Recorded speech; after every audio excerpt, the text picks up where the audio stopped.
हमारे पूर्वजों के द्वारा हमें सौंपी गई अमूल्य धरोहर एवं विरासत को वामपंथी इतिहासकारों ने तो झूठा साबित करने में कोई कोर कसर नहीं छोड़ी। जब टेक्नोलॉजी समझ में नहीं आ तो उसे चीनी और हथौड़ा से बना हुआ घोषित कर दिया गया। यही तो होता आया है हमारे पूर्वजों के द्वारा हमें सौंपी गई अमूल्य धरोहर के साथ। लेकिन क्या इस तस्वीर को देखकर बताइए, क्या ये एक छेनी हथौड़ा से बना हुआ लगता है? बिल्कुल नहीं। यदि छेनी हथौड़ा से बना हुआ लगता है, एक गलत स्ट्रोक का निशान भी आपको इस चमकदार प्रतिमा पर कहीं भी देखने को नहीं मिलेगी। अब जरा सोचिए, हमारे पूर्वज कितने महान थे कि आज से लगभग 1200 वर्ष पूर्व किस प्रकार की टेक्नोलॉजी का प्रयोग करके इस प्रकार की प्रतिमा का निर्माण किया कि आज भी इसकी चमक यथावत है। साथ ही इस प्रतिमा के चारों ओर आभा मंडल में जब आप देखते हैं तो एक से एक महीन एवं छोटी छोटी नक्काशियों का निर्माण किया गया। सोचिए हमारे पूर्वज कितने उन्नत थे।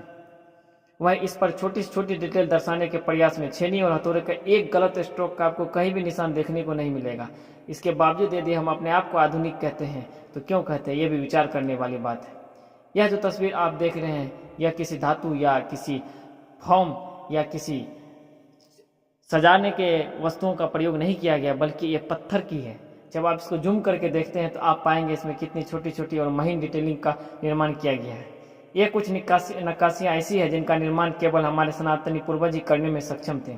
यह आधुनिक मशीनों से बनी नक्काशियाँ नहीं है, बल्कि यह संपूर्ण आकृति पत्थरों को तराश कर बनाई गई। एक पत्थर को तराश कर बनाए गए इस नक्काशियों में किस प्रकार की जटिलता का प्रयोग किया गया, जब आप इस तस्वीर को जूम करके देखेंगे तो पाएंगे। ये सारी तस्वीरें आपको चन्नकेश्वर मंदिर में देखने को मिलती है, जो कि कर्नाटक में स्थित है।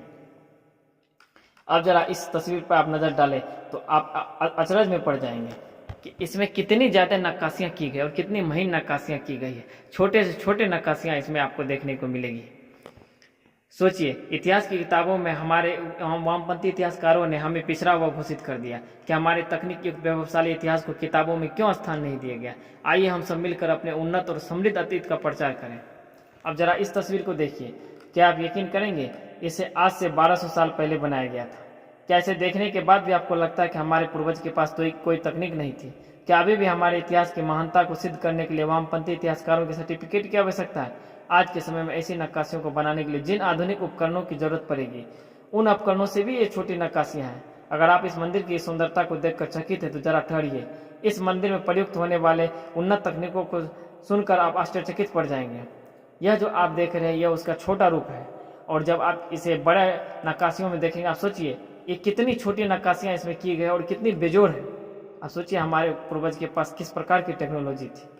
जब आप इस तस्वीर को देखते हैं तो आप अचरज में पड़ जाएंगे, क्या दूरबीन का प्रयोग कब से शुरू हो गया था।